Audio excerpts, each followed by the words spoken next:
Gente, falando ainda de internacional, mas agora mais perto, Argentina. Em meio aos intensos protestos do lado de fora do Congresso e debates calorosos que invadiram a madrugada do lado de dentro, a Câmara da Argentina aprovou, na última sexta-feira, o texto base da Lei Ônibus, pacote de medidas que é o carro-chefe do governo de Javier Milei. Foram 144 votos a favor e 109 contra. A sessão será retomada na terça-feira para iniciar a votação dos destaques. Os deputados, no entanto, votaram um pacote de medidas desidratado. Dos 664 artigos que o projeto original tinha quando foi enviado à Câmara, restaram apenas 224.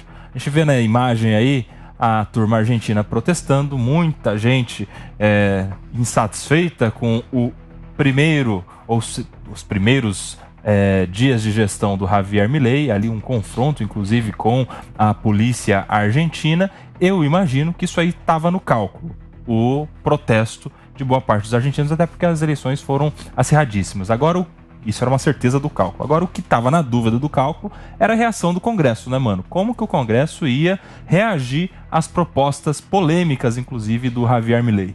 É uma vitória importantíssima de Milei, a primeira vitória, mostrando uma capacidade de articulação política que era exatamente o maior ponto de dúvida no momento da candidatura a Milei, né? Porque o Milei fez durante a campanha um discurso muito radical, né? E que claramente não seria viável politicamente de ser implementado, e de fato a implementação agora está muito diferente da promessa que era feita, mas segue o mesmo norte. Um norte de liberalização da economia, um norte de racionalização das contas públicas, um norte de superação das décadas de populismo fracassado do peronismo argentino. Então, é sem dúvida nenhuma uma primeira vitória que pode encher de otimismo aqueles que esperam o sucesso do governo Milei. Pediu o Diogão. E aí? Pois é, eu acho que ele vai aprovar no Senado também. É interessante ver a situação que está acontecendo na Argentina, né? Porque o Milei é a única liderança nacional do momento. Não tem nenhum outro. Todos os outros, os derrotados especialmente, desapareceram. O Macri não chegou a ganhar consistência para ser uma liderança. Então ele tem um momento extremamente favorável. A Burstein tem até ocupado algum espaço no noticiário, né? Que virou ministra. Sim, mas ela é uma auxiliar dele. Certo? Então não deixa a liderança, não deixa de ser a dele, né? Ele está num momento muito favorável. Essa votação mostrou isso, 144 votos a 109, com só 4 deputados que não foram votar, mostra que ele tem força, mesmo com as pessoas na rua. Acho que no Senado será um pouco mais difícil, mas também tende a ganhar. Mas o que acho interessante é que ele não está aproveitando o momento para ampliar a sua liderança. Ele tem sido relativamente hostil com a imprensa, que não concorda com ele, não tem mostrado nenhum sinal de disposição de conversa com a classe artística, que a gente sabe é muito importante na formação da opinião pública, e mesmo com os 23 governadores, que tendem a ser os próximos a mais sofrer daqui a 1 ou 2 meses, porque é lá que vai começar a faltar dinheiro, e ele podia, nesse momento, estar tentando trazer o máximo possível de governadores para a sua base, para ampliar a aprovação de todos os projetos que ele quer. Meu senhor, mas já é uma boa surpresa essa primeira votação? Porque há quem dissesse que ele jamais conseguiria essa aprovação no Congresso. Tem duas coisas a serem observadas, né? A questão do FMI liberar o empréstimo na última semana deu um fôlego positivo, porque mostra que o mundo econômico, ou quem é o grande banco que empresta dinheiro, deu um voto favorável. Mesmo o FMI abaixou, o FMI tinha em mente que a Argentina ia crescer 2,8%. Eles baixaram para menos 2,8%. Mesmo assim, estão acreditando a esse pacote uma esperança para a Argentina. Mesmo achando, eles estão no caminho que o Milei fala para todo mundo. Vai piorar bastante antes de melhorar. E acho que o Congresso foi um pouco nesse caminho. Mas essa aprovação tem uma ilusão no meio da história, né? Tá todo mundo achando que tá tudo resolvido. Não tá. Porque agora vão ser votadas cada item do pacote. Se não for aprovado... Os pontos mais polêmicos, né? Não, mas não, vão ser aprovadas não são só os polêmicos, não. Nesse pacote não é os 224 que foram aprovados. Eles vão ser votados ainda também. Eles vão ser votados. E isso é uma votação como se fosse, que a gente fala no Congresso, uma votação simbólica. Uma votação simbólica. Agora os destaques, né? Os destaques é que é o resultado final, que é o resultado final. Que o Milei não tem maioria congressual e mesmo assim conseguiu. Mas por isso é uma doce ilusão. O Congresso jogou pra galera, porque agora começa um jogo de verdade, porque eles começam a votar os pontos do pacote. Então o pacote não foi aprovado. Olha, agora a partir de amanhã já está tudo resolvido, aprovado. Não, o Congresso vai votar 1 a 1 dos itens agora. E tem que aprovar 1 a 1 dos itens. A minha leitura é muito semelhante à sua, viu, Wilsinho? Eu também acho que a grande prova de fogo é agora na votação ponto a ponto. Porque se o pacote já foi desidratado nessa primeira votação geral, ele tende a ser muito mais hidratado agora, que vai ser analisado de forma mais minuciosa pelos congressistas argentinos. Eu queria só trazer um ponto que o Diogo disse, eu achei muito interessante. Ele falou que os opositores do Milei estão um pouco silenciosos. E isso, politicamente agora, Diogo, é muito conveniente. Os opositores estão silenciados, mas nós estamos vendo as manifestações nas ruas que estão sendo engendradas por grupos que compõem as bases do kirchnerismo, movimentos sindicais, enfim, outras organizações políticas. E é conveniente que pareça que essas manifestações estão emergindo do povo, que não tem uma liderança política envolvida. Então talvez isso explique esse sumiço dos opositores nesse momento. É meio que vamos deixar o Milei sangrar.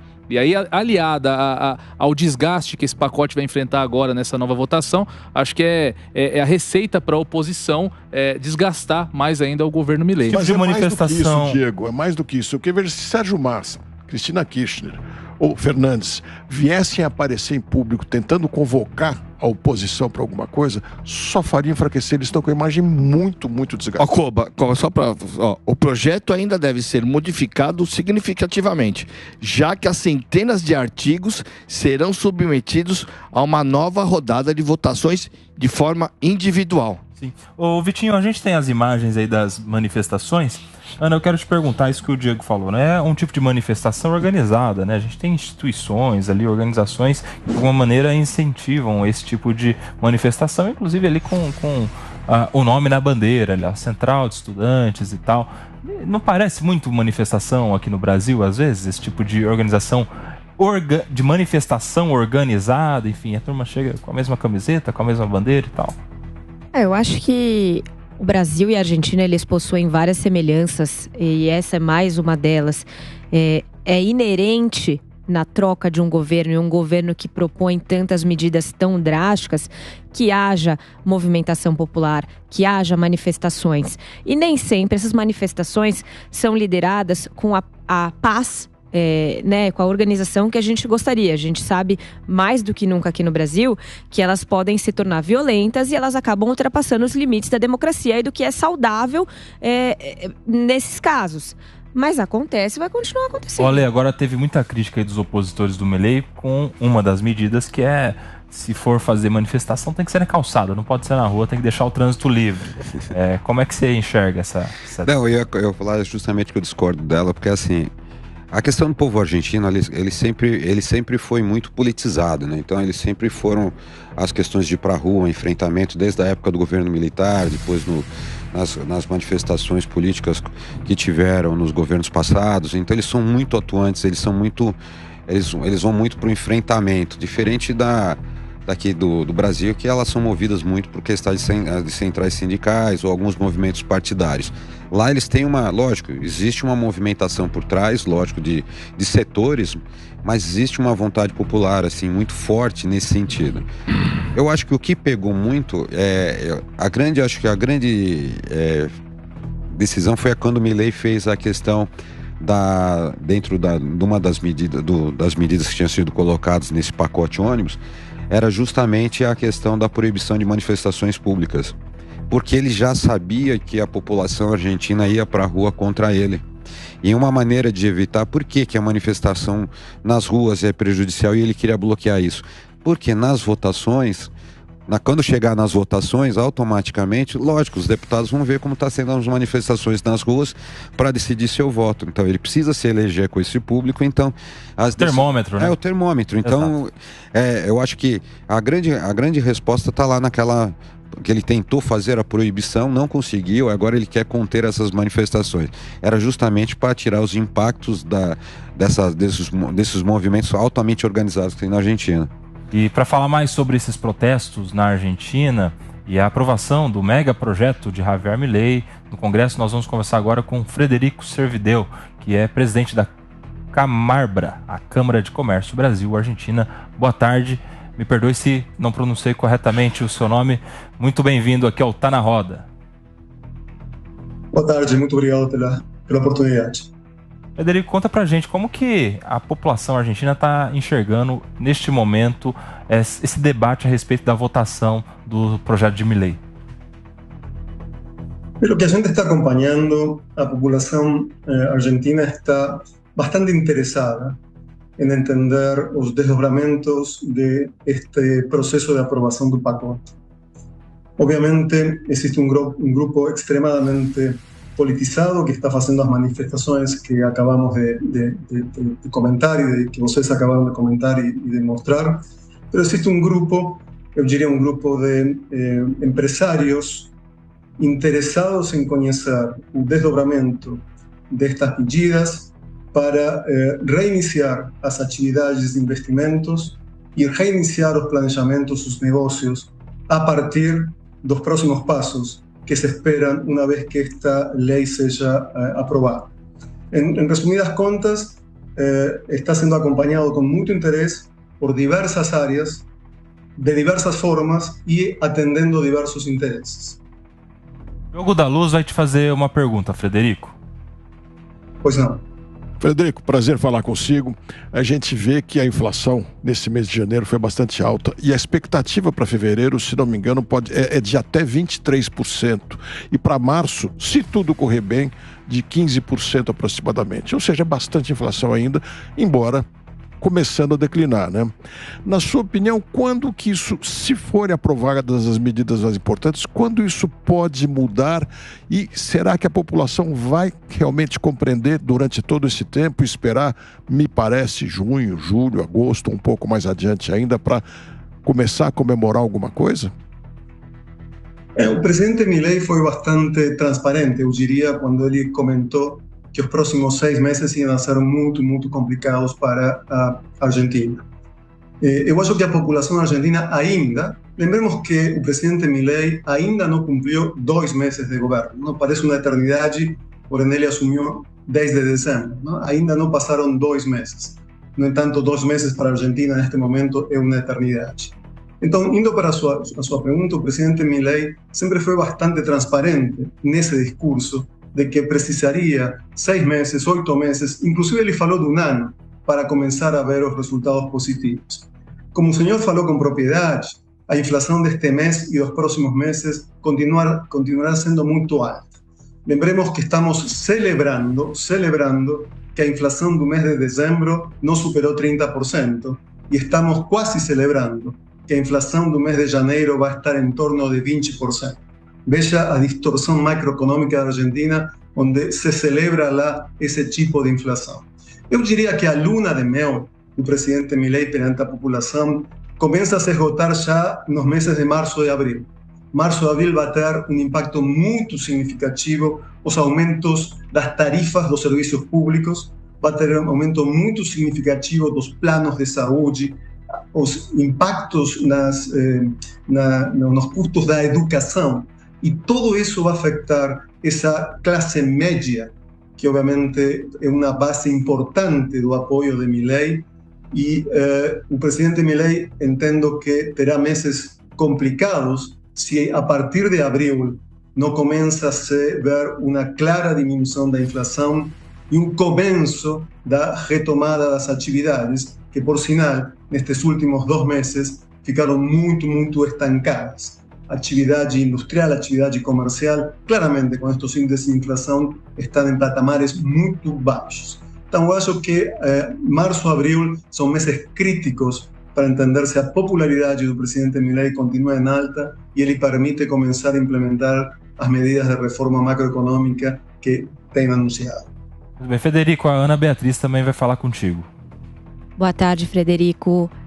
A minha pergunta diz respeito à votação individual dos artigos que fazem parte dessa grande reforma. Nós aqui entendemos que vai haver a votação um a um desses artigos. E pelo que a gente está comentando, não necessariamente ele tem o apoio da população, a gente tem visto manifestações populares, mas eu queria saber dentro do Congresso como o senhor enxerga a possibilidade de aprovação desses artigos que foram levados adiante, porque a gente sabe que já houve uma redução significativa da quantidade de itens desse pacote que vão ser analisados individualmente, ou se isso só vai fazer com que daqui 2-3 meses a gente tenha uma reforma completamente esvaziada, com 3 ou 4 artigos apenas aprovados. Boa tarde, obrigado pela pergunta. Foi bem colocado, ¿no? Lembremos que esta lei ómnibus, como se denomina, tinha mais de 600 artículos, 300 páginas, 664 artigos. Hoje está um terço, não? Hoje é um terço o que os deputados aprovaram lá a semana passada, não? Agora, terça-feira, como foi comentado aqui, será aprovado individualmente cada um dos artigos que compõem essa lei. O que está sendo discutido hoje aqui, o que está sendo discutido lá na Argentina, é um componente da lei que ficou fora da aprovação, que é o componente fiscal.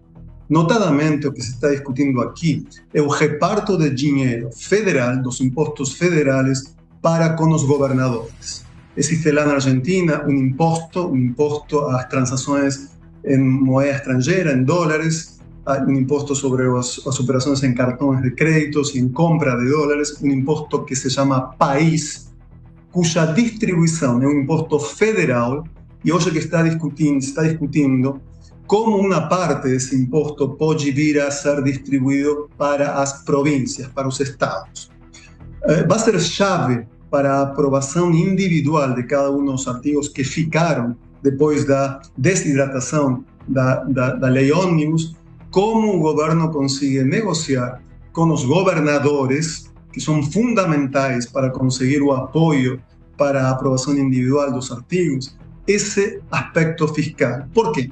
Porque os governadores têm que fazer um ajuste muito significativo, porque, como o presidente Milei fala, não há plata, mas esse ajuste é muito difícil de ser implementado no curto prazo pelos governadores e por isso eles estão discutindo fortemente com o governo a possibilidade de receber, através de um mecanismo que se chama a coparticipação, uma parte desse imposto. Aparentemente, o presidente Milei está muito firme em não distribuir esse imposto, mas se está negociando fortemente a possibilidade de distribuir. Então, eu queria responder a sua pergunta dessa forma. O que sobrou, o que ficou da lei ómnibus, foram basicamente 2 componentes. Um componente referido a privatizações, tinha 41 empresas para privatizar, agora ficaram 20 e tantas, e um componente importante que é a delegação de autoridade para o presidente, delegação a alçada do Congresso para o presidente para fazer reformas. São os 2 principais tópicos que ficaram da lei ómnibus. E são super importantes os 2 para que o presidente Milei e sua equipe consigam implementar as reformas que eles têm planejadas, que têm definidas. Existe esse tema da coparticipação de impostos, do imposto país, que está sendo discutido, que não ficou dentro da reforma, mas que os governadores gostariam de introduzir para segurar um dinheiro e com isso dar um voto favorável, artigo por artigo, do que ficou da lei. Então, a problemática está dentro do que ficou e dentro do que não ficou da discussão da semana passada. Muito bem, Federico. Conversamos aqui com Federico Servideu, que é presidente da Câmara de Comércio Argentina e Brasil, explicando um pouco desse cenário conturbado no início do governo de Javier Milei na Argentina, a relação com o Congresso, o sentimento da população, os detalhes, inclusive, de tudo que tem sido discutido por lá. Muito obrigado, seja sempre muito bem-vindo ao Tá na Roda. Federico Servideu. Muito obrigado pela oportunidade. Boa tarde para todos.